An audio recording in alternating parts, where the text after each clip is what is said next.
Hey everybody, welcome back to the channel. Thank you so much for joining us today. We greatly appreciate it. Today we're going. This is podcast number 4, season 4, and number 7. So we want to thank you today. If you have not hit the subscribe button, please hit the subscribe button. Man, we got a good one for you today. And also hit the thumbs up buttons, and please leave a comment below. We love the comments. We're going to go back today. We had just released this morning, and we got today. We're live, and we're just so excited about having a dear friend of mine.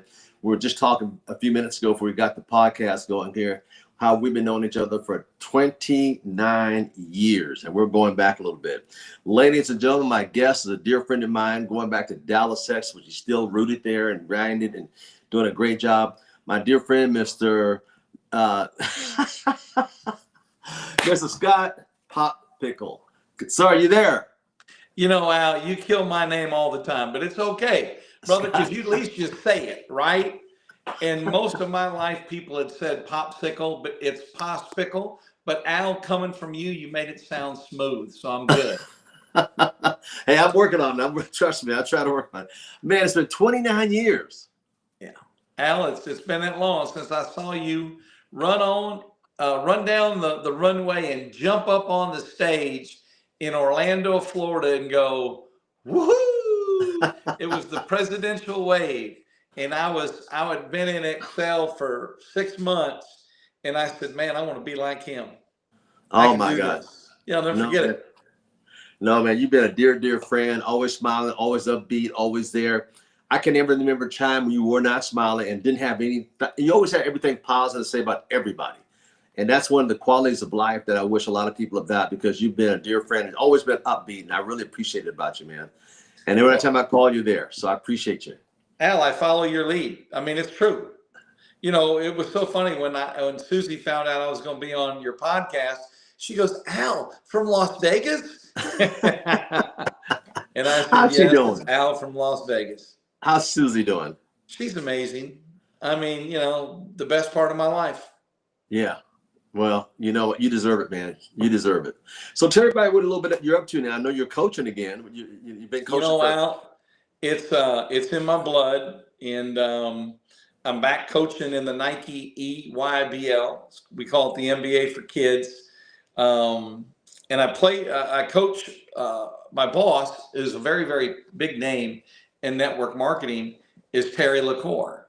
And, you know, Terry owns probably 160 companies, part owner in so many of them. One you'll recognize when I say Prove It.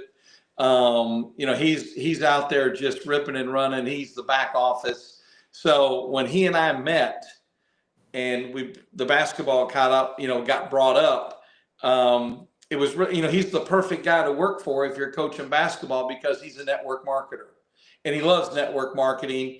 And, you know, it just made for us a perfect relationship. And so, yeah, I work for him, and also, you know, I do a little network marketing on the side.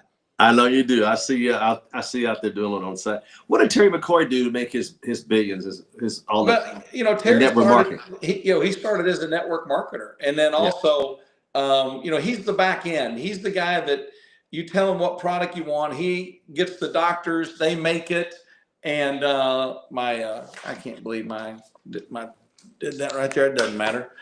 He does the back office. So he'll make the product. He'll handle the billing and the shipping. He does all that. Yeah. And so, like, if you and I started our own company, we would go to Terry, tell him what kind of product we want or whatever it is we want. He'd set up the marketing plan, the back office. He'd do all that, and he'd leave you and I up to doing the team building. Yeah. And we go in as partners, and it's perfect. It really is. And you know, he's done an amazing job in it.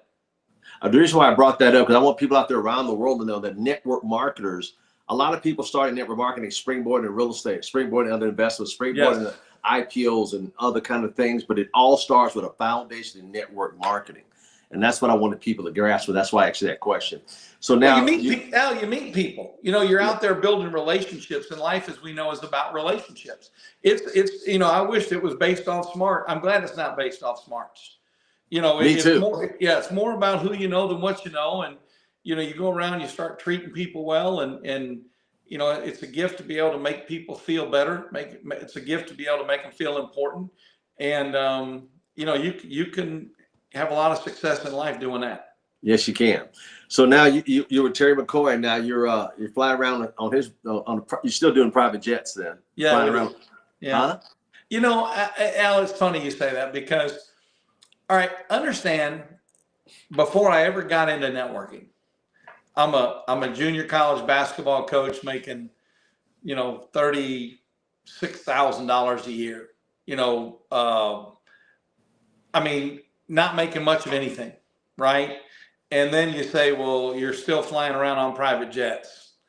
And I am, because when you excel at things, people like to be around successful people, and that's what's happened to me. And so Terry LaCour, we get on a Falcon 900, and here's what's funny: we go take our team, AB Elite, Anthony Black, who plays for the Orlando Magic. He's our AB Elite, as we call it in the Nike EYBL.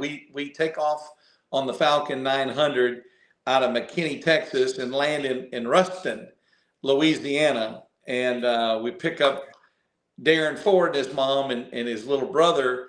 But there's also somebody else there waiting for us, by NBA all-time great Hall of Famer, Karl Malone. And because Darren Ford is his grandson. So Karl meets us at the plane. We go inside, we talk, and he spends about 20 minutes with the kids and the coaches. Then he walks out to the airplane with us, gets on the plane, takes a bunch of pictures with the kids and everything. And from one of his restaurants brings food and feeds the boys and the coaches, the pilots, just being Karl Malone. And I will say this, Al, when Karl Malone walks in a room, you're going to go, it's impossible to be almost 64 years old and look that amazing. He's in the best shape he's ever been in his life. And one thing you'll notice is when he goes like this, he's got the Olympic rings tattooed on his bicep. And it's a big tattoo, but he's got a big bicep. and he told the story of what it truly meant when he heard the national anthem representing the United States of America when they won the Olympic gold medal. It was really impressive. Yeah. I was watching, I kid you not, it had been more than 4 days ago. I was watching a special about him and his lifestyle and where he lives down there, moved back to the South because he's from there. He was a farm boy when he got started. And I had so much respect for him after watching a special about him 4 days ago. Right. And all the restaurants and investments he's got going, and never want to be in the limelight. He just retired on the ranch and just want to be left alone, and just a down home guy, real down. He's as country as they make, Al. Yeah. I mean, you almost think it's pretend. It's not. Yeah. And his son, when you say they go out and go kill hogs, they do it with a knife. They chase the hogs down with their dogs and jump on them. And I mean, it's like make believe, you would think, but it's not. And, they're fishing, they're hunting, they're in Alaska hunting, fishing. I mean, it's just what it is. Yeah. But, and again, why is that relationship available to me? Because of networking. Yeah. Meeting people, getting hired to do things. And it just opens up so many doors, because you never know when the right door is going to open for you. And the good news is you better be there when it opens. Yeah. You speak of the Falcon 900.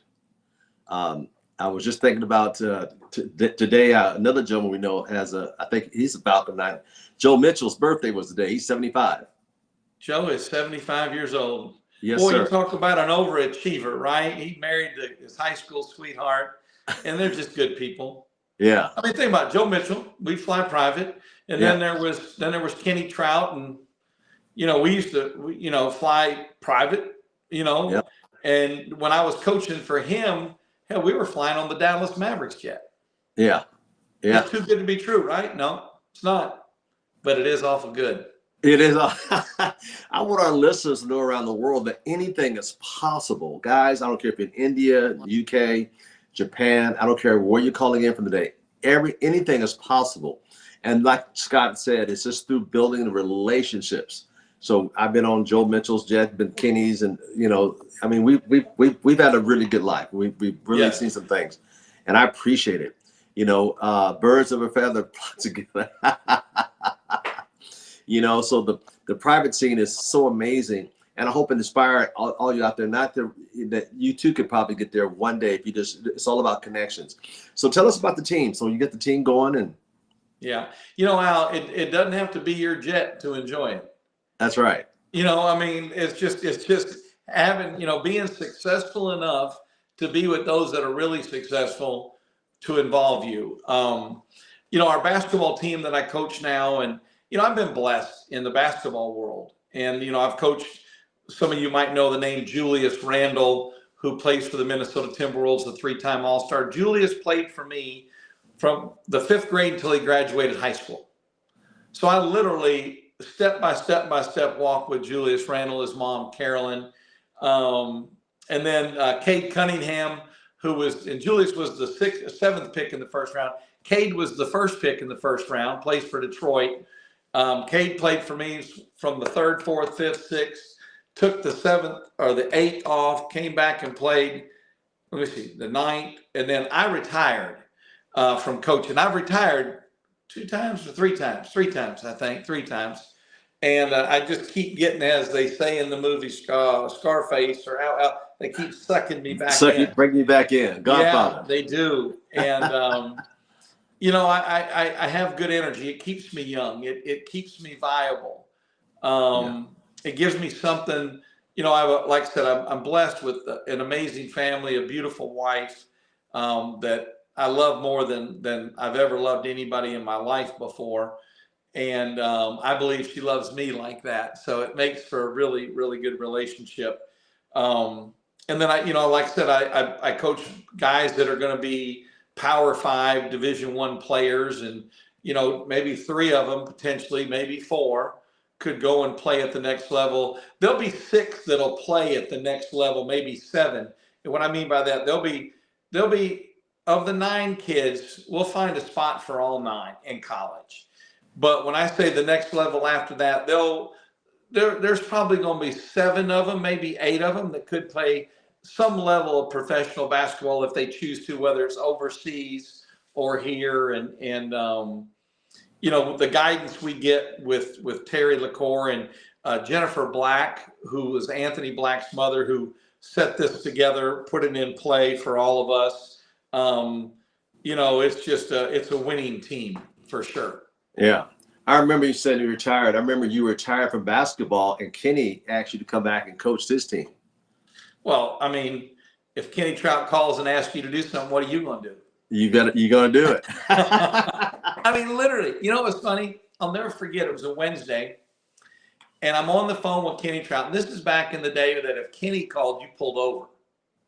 I'm living in Florida. He's in Dallas, Texas. I pulled over and we talked for 53 minutes. Okay. And because on your phone, it would tell you how many minutes. Because, when you talk to somebody and go, yeah, man, I talked to the king the other day. How long? 53 minutes and 46 seconds, right? And Kenny was telling me he was having trouble with his coaches for his kids. And I said to him, hey, listen, if there's anything I can ever do to help you, let me know. I'll be more than happy to help you. Because you know how much he's done for us, Al, for all those years. Yes. And he said, you mean you would be willing to move to Dallas, Texas to help me? I didn't say that. That's just Kenny. said I would help you. And I said, Kenny, you've done so much for me, whatever you need. He said, go home, talk to your wife, and ask her if she would be open to listening. So I walked in the house, and my wife now, I was married for 33 years. We're not married anymore, and I have a new wife. But I said, let me ask you a question. I said, Kenny called and wanted to know if we'd be interested in moving to Dallas, Texas to coach his kids. And she goes, yes. What's he going to pay us? Because, that's a wife, right? What's the, yeah. I said, I don't know. Kenny told me he would have Larry Novak, may rest in peace, call me the next day and tell me what they wanted to do. So he called me the next day, said they're going to do this, this, this, this. And I'm going like this. And the next thing you know, our family's living in Dallas, in North Dallas, Texas, and I'm coaching the Texas Titans. We had 3 first-round draft picks. Damian Jones was a first-round draft pick also for Golden State. And, I think I've won 9 national championships now in youth sports. and then one as a college player. You know, it keeps me competitive. It keeps a fire in my belly. Yeah. And I like, you know, I always tell people I like what goes with, I like being around people that like what being good goes with them. You know, Yeah. I'm all about, you know, I like to be around people that like to be good. That's right. And now that Kenny was so generous with the kids, he took care of all their school books and clothes and flew them around the private jet and Well, buses listen, and you paid couldn't pay hotel. for anything. Huh? You couldn't pay for a bottle of water. Yeah. Every hotel room, every meal. Um, no, he just, you know, he's the king. And let me Yeah. tell you this, Al, and not a lot of people know this. When he first started the year before I got there, he realized on the first trip that not everybody could eat at the same restaurant. You know, if there's 10 kids, you know, there's going to be probably 3 or 4 families that can pretty much eat where they want. Then there's going to be a couple people that can probably do a Chili's or, you know, something like that. And then there's going to be the rest of them might be just fast food, or maybe even somebody goes to the grocery stores. And he realized that, and he said, that'll never happen again. We'll all eat at the same table. Mm-hmm. And from that point forward, we ate at the same table. Never again did anyone ever have to have a financial strain. You know, it's a blessing to have a son or a daughter that has a special set of skills that allows them to play at a high level. And you know, the unfortunate part is financially, it's hard. Yeah. I mean, it is hard.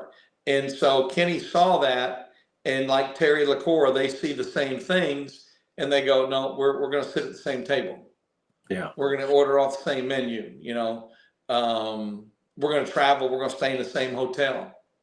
That's how it Mm-hmm. was. Yeah. And you know, I've been blessed twice to work in with incredible families, and you know, it's pretty amazing. It is amazing, you know, because the generosity is so over the top. Some people, we hope you folks out there listening will get a chance to be around people with whose generosity is just Right. amazing, with no expectation, and just want to say, you know, you're part of the group. That's all. Yep. You know, Your family. your And you family. know what? And it's you say, well, what can you do for them? You know, it's like, what do you buy Kenny Trout? What do you buy a Terry and Jennifer LaCour, a Kenny and Lisa Trout that they can't buy themselves? They can buy anything and everything they want. And I think what they want more than any one thing is loyalty. Mm-hmm. You know, they don't demand that you walk around and give me my respect. They're not those people. They want, if you say you're going to be on the team, they expect you to be on the team. They expect you to play by the rules. They expect you to be early, not be late. Represent the program, and it being faith-based, you know, be an example. You know, let's be the good example. Let's not be the bad example in youth sports. Mm-hmm. But that's really at the end of the day, and I'll never forget this. You know, Kenny Trout, they're very Republican oriented. Kenny and Lisa, and you know, they supported Donald Trump, and I'm not a political guy. I don't even really know. I don't like most any of them, to be honest with you. It's just not my thing. And you know, you hear all the bad things about them, and of course, you know, that'd probably be a couple bad things or two about me if I ran for office. And but you know, they invited me to a fundraiser, so I bought 2 tickets, one for me and one for Susie, and one of our very dear friends, and could be, I mean, he's as good a friend as we have, was very upset with me because they were on the Democratic side. How could you do that? He said. And I said, let me ask you a question. If Kenny Trout picked up the phone and called you, after all the Kenny and Lisa Trout have done for us for all those years, and said, you're going to spend X amount of dollars on a ticket, you're going to fly here from Wisconsin to Dallas, and you're going to come to this event. When he asks you to do that, what are you going to tell him? And he goes, I'll be there. You know, because at the end of the day, having a loyalty and a friendship with someone that can always count. Well, when you call me, I answer the phone If I can't answer, I call you back. If you ask me to be on your podcast, I've never told you no. That's correct. And as long as I'm breathing and in the upright position, I won't. Just because of, not just for what you've done for me, but what you've done for people literally all over the world, Al. Thank you. And you deserve to, have the plaques on the wall, the medals, the watches, the rings. You've earned those. Well, so have you, my friend, and I thank you for that. I think when I look at Kenny, as we both know, loyalty was so important. He could call, right now if he wasn't, and say, hey, I need you. We're going to start something else. Guess what? We'd both be there. It's true. No ifs, ands, buts about it. It's true. I'd say where and what time. Yeah. And we know that we'd have to be early. Yep. Because I remember many times flying around on the private jet that if you were 5 minutes late, you're left. You had to go get a plane ticket yourself and get to the next city. The only person he wouldn't leave was his wife, and so we always want to make sure we got there before she did. Oh yeah, that's right. I would always get there 10 to 15, 20 minutes early. Why are you so early? Hey, I don't want to miss it because Kenny said wheels up and so. Wheels are up. I remember several people got left behind. Yep. And he didn't play with that. He had to get on. Yeah. So it was on his time and his condition. Thank you. The last time we saw each other, unfortunately, was at Larry Novak's funeral. Yeah. I was on the road. I know I heard about it. I took a flight immediately that night. I flew in that afternoon and flew out that night, but it was so good. To me, it was like a reunion to see all the guys together. Yep. And girls, We hadn't seen each other in years because we were all going in separate directions, but it was so good seeing you there at that time. Al, we as we get older, we do go to weddings, but we go to funerals too. I'm going to go to one tomorrow morning. I'm going to drive to Houston, and one of my former players, he lost his sister to cancer, a 6-year battle, and I've cried enough about it, so I'm not going to cry now. But so I'm going to get up in the morning, get cleaned up, and get my coffee and get on the road. Susie's going to go with me, and so that's one of the tough things about getting old. But it's amazing the relationships you can make, and I'm going to tell you, folks, it's like winning a championship. When you win a national championship, you're bonded forever with those people. And when our days together, Al, and Excel, when we were doing over $1 billion, $1.4 billion in revenue, we were winning championships. Yeah. And that's why the bond, no matter what direction we go, whether you go this way or I go that way, when Excel went away, the bond will never be broken. Yep. I feel the same way. Yep. Feel the same way. I mean, last time I was in Dallas, I touched down and Kenny's daughter was getting married. Savannah was getting married that weekend. You called me. I was at the wedding. You literally called me, and what was so cool is I was talking to the owners of the Kansas City Chiefs.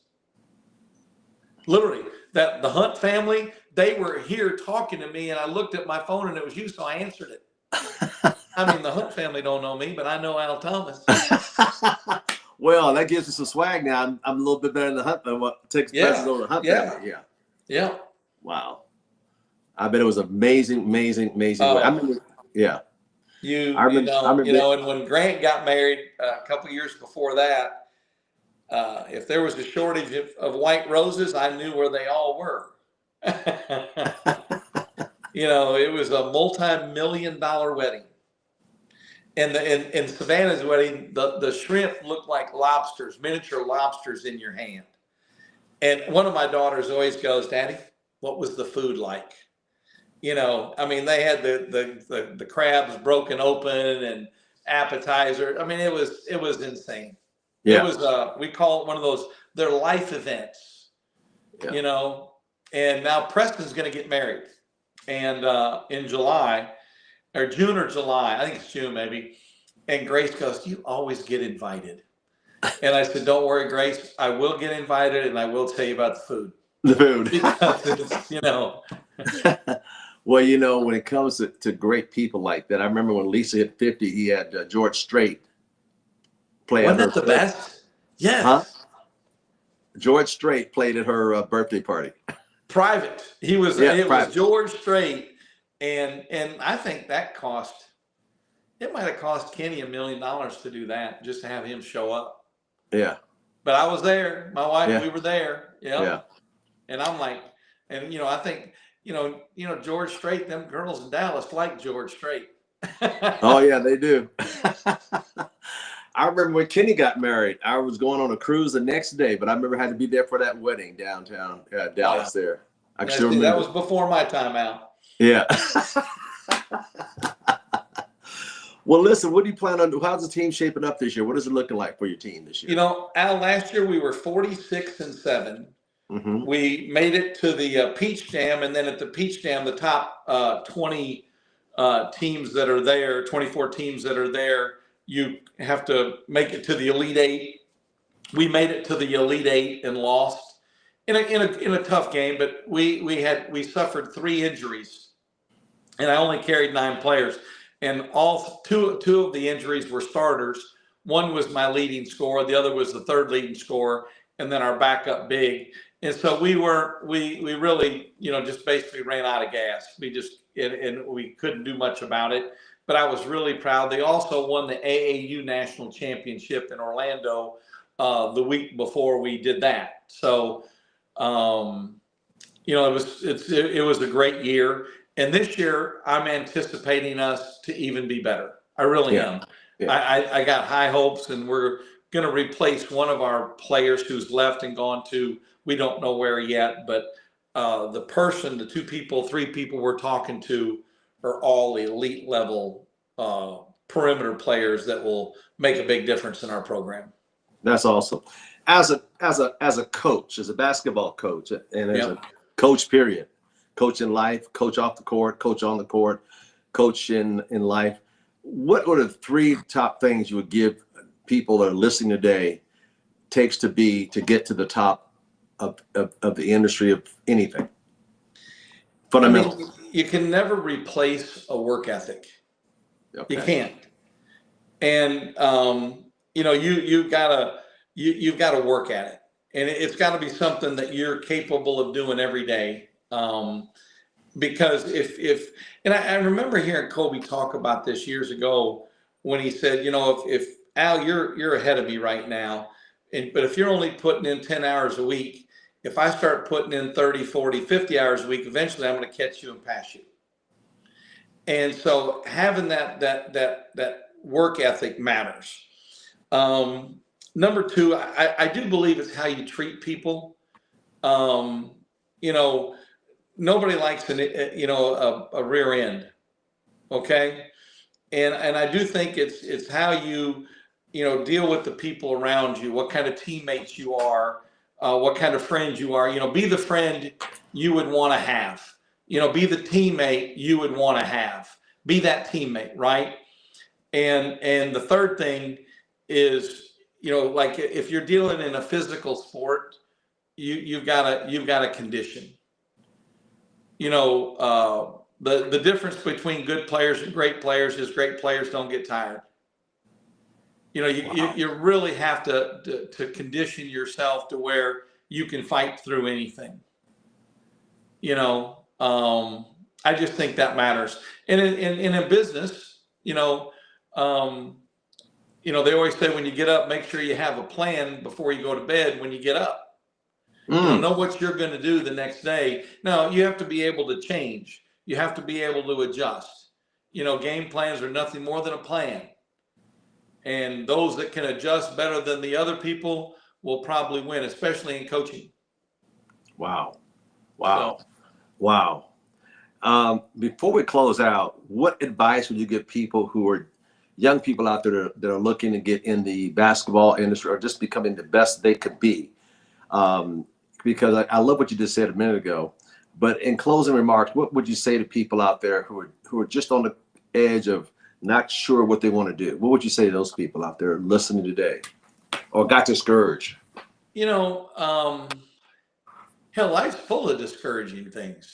It is. I mean, you can get discouraged every day, but I guess you have to have some sort of a vision. You know, I watch movies that have happy endings. You know, I like the movies that end well. You know, I'm not going to watch the dog movies where the dog gets killed and everybody cries. I'm not watching that. I might watch it once, but I ain't watching it twice. Right? Right. I like watching the movies where they're heroes. And what that always did for me is if I was struggling, if I was failing, if I got cut from the all-star baseball team when I was 14 years old, I wanted to go something to draw in. I wanted to watch something, be around somebody that I could draw inspiration from, that person, from that movie, whatever it is. I wanted to be lifted back up. And again, you know, being around the right kind of people, having the right kind of coaches, those kind of things matter, Al. You know, and it was always great. Al, I mean, people, I hope they realize this, Al, but when we had our national conventions, you know, and you're autographing a book, there might be a line of 300 people waiting to touch you, to get you to sign that book, because they see your positivity, they see your excitement, and how you get up and you inspire people. And believe it or not, Al, that makes a difference.